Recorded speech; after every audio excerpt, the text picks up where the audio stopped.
President NASSCOM, to extend his guidance from NASSCOM perspective. Can we have a huge round of applause, sir?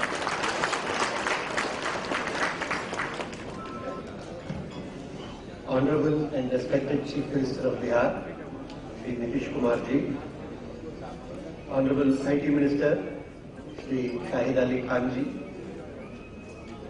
Mr. A.K. Sinha, Chief Secretary of Bihar, Mr. B.V. Naidu, Mr. N.K. Sinha, Principal Secretary IT, ladies and gentlemen and members of the media. It gives me immense joy to be here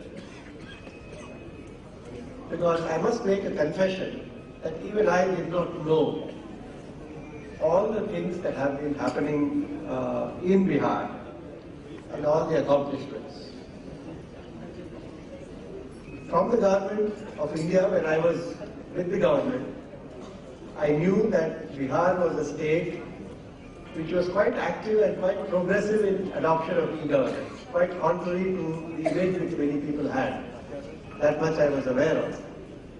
But what we have seen today and the glimpses of the potential of Bihar and the strength of the industry and the people here is something which was not recognized, and I may add, as Mr. Naidu was saying, is still not recognized, not only in the world but even within the country. In fact, I must compliment Dr. Barry Sandro on having realized this potential long before a lot of people knew about it, and sometimes you miss what is right under your nose.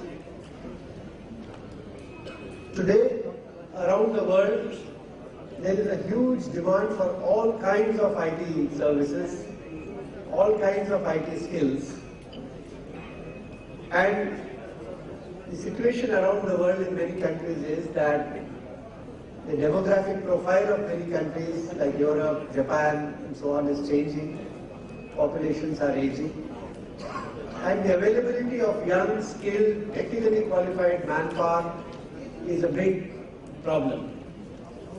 And for many of these countries, India with a very young population and with a high level of skills is seen as a very rich source for such manpower. 20 years ago, this manpower used to go abroad, work in other countries and help to accomplish many of these feats. But today, the industry chases the manpower and goes to where the people are. That's why it came to India from other parts of the world. And now the same story is repeating within India, from Bangalore, from Mumbai, to go where the talent is. Today, there are some parts of the industry which are even moving outside India to other countries, like Philippines, like Vietnam. So these movements actually are because a number of other locations within India which are eminently qualified have not quite got their act together. Mr. Naidu has outlined many of the things which need to be done by way of infrastructure, by way of publicizing the talent, by way of incentives, which the policy has done an admirable job of putting together. And sir, I must concur with what Mr. Naidu said, that it is important to provide the support, to do good work, but also to publicize it. And perhaps that is a task which the IT department would need to do. And from NASSCOM, I assure you, sir, that we will be helpful and we will do our very best to support the state and project all the accomplishments as well as the strengths that the state has. I would also like to share with you on this occasion that there is one initiative in the government called Open Data, where the data which is available with the government is simply made available to private developers. And this is a major effort and initiative which the government of India launched.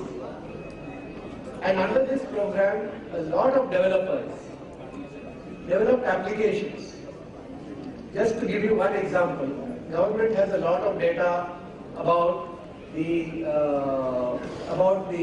geographical location, about soil types, about rainfall, about land holding, land ownership, tenancy, etc.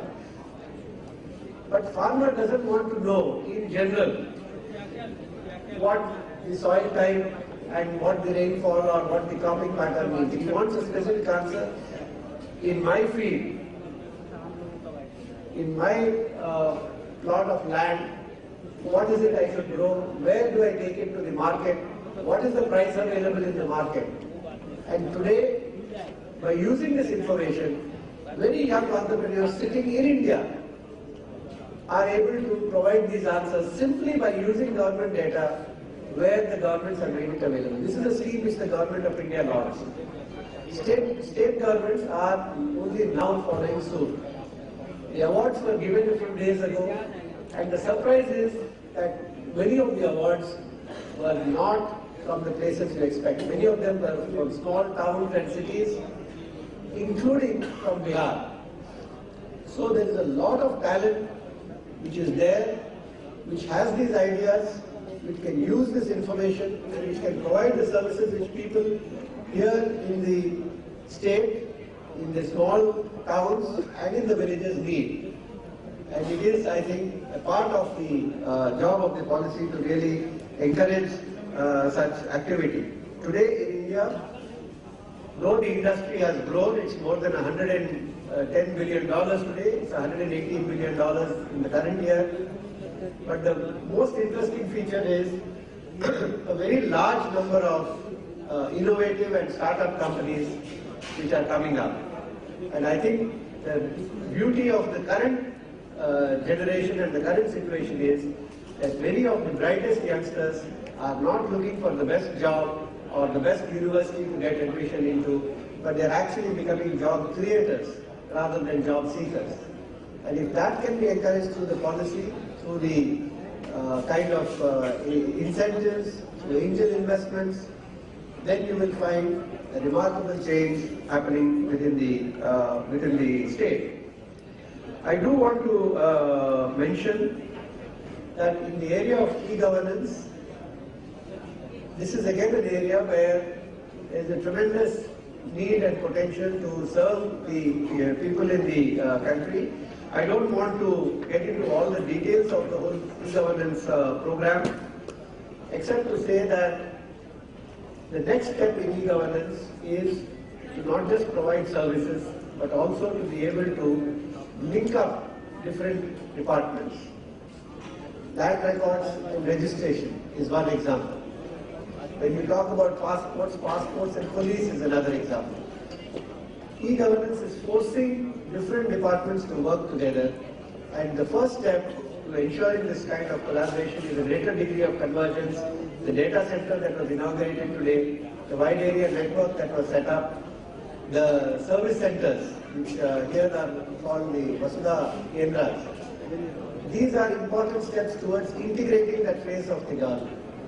But sir, I would like to mention one important point, that while e-governance is being implemented in most of the states and in the central ministries, one of the big problems is that we are inducting technology, but the old processes in the government are not getting changed.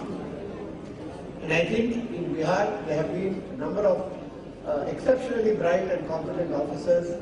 If a group is put together to actually make these changes and ensure the implementation of the projects, that would be extremely useful in changing the whole paradigm of service delivery.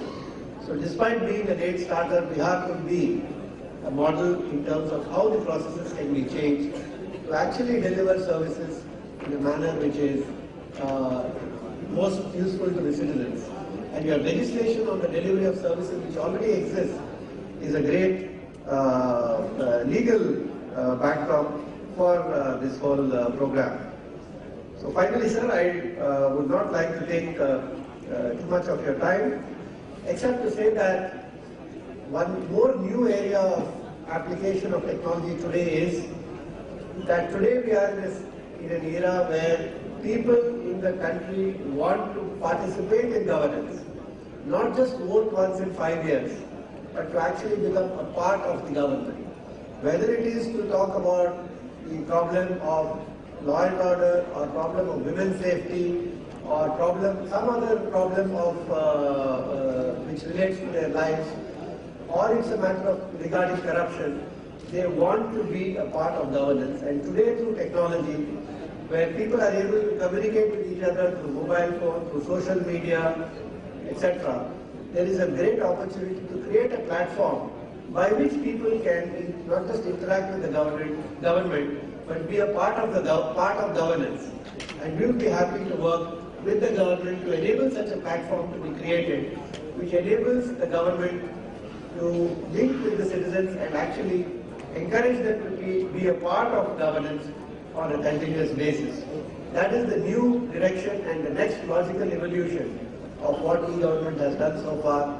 And once again, as a late starter, there are many advantages in IT which a late starter has, and perhaps this is another area where Bihar could be a role model. And I am aware, sir, and I congratulate you on having initiated many new things in Bihar.